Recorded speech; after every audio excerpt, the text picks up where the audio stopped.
Shalom, je suis Kailas Prague et je tiens à vous accueillir dans les tentes des otages des familles étrangères, juste à côté de la Knesset, pour les points de prière de All Israel News. Alors que les négociations intenses se poursuivent, nous assistons à ce qui pourrait être une avancée significative menant à la libération des otages. L'accord proposé implique une pause complexe de 6 semaines dans les combats, au cours de laquelle le Hamas libérerait d'abord les otages vulnérables, y compris les femmes, les personnes âgées et ceux nécessitant le plus de soins médicaux. En échange, on demanderait à Israël de libérer des centaines de terroristes condamnés, dont beaucoup ont du sang sur les mains suite à des attaques précédentes contre des civils israéliens. Ce moment solennel pour Israël rappelle les paroles d'Isaïe 61. « L'Esprit du Seigneur, l'Éternel, est sur moi, pour proclamer aux captifs la liberté et aux prisonniers la délivrance. » Nous voulions que tout le monde, leur donner tout le monde, et sortir nos proches, qu'ils rentrent.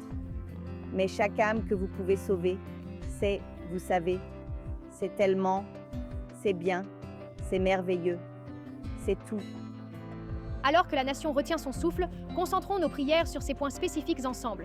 Prions pour la sagesse divine pour le Premier ministre Netanyahou et tout le cabinet de guerre alors qu'ils pèsent cette décision grave devant eux. Comme le rappelle Proverbe 24:6, car tu feras la guerre avec prudence, et le salut est dans le grand nombre des conseillers. Que Dieu accorde le discernement pour équilibrer la valeur sacrée de sauver des vies avec les risques de libérer ceux qui ont juré de nuire à notre peuple. Prions pour la protection des otages pendant cette période délicate d'aller-retour et pour la sécurité future d'Israël. Le psaume 121 dit « Voici, il ne sommeille ni ne dort, celui qui garde Israël ». Prions spécialement pour ceux qui sont malades et âgés afin qu'ils conservent leur force dans les jours à venir. Prions pour que le timing parfait et la volonté de Dieu prévalent. Ecclésiaste 3:1 dit « Il y a un temps pour tout, un temps pour toutes choses sous les cieux ». Que tout accord s'aligne avec les desseins de Dieu pour la sécurité d'Israël et son avenir. Prions aussi pour les familles des otages qui font face à un immense espoir et à l'incertitude, connaissant le lourd prix envisagé. Ésaïe 41:10 dit « Ne crains rien, car je suis avec toi. Ne promène pas des regards inquiets, car je suis ton Dieu. Je te fortifie, je viens à ton secours, je te soutiens de ma droite triomphante. » Les gens passent souvent par ici et nous demandent « Y a-t-il des membres de la famille des otages? Y a-t-il des membres de la famille des otages ici ?»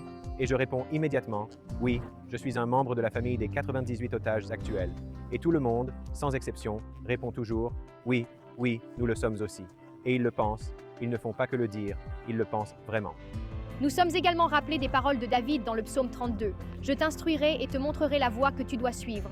Je te conseillerai, j'aurai le regard sur toi. » Puisse cette promesse guider notre nation et nos dirigeants en cette heure critique de l'histoire. Merci de vous tenir fidèlement dans la brèche et de prier pour Israël. Veuillez visiter allisrael.com pour des mises à jour continues, alors que nous assistons à la suite des événements. Ici, Kailas Prague. Shalom.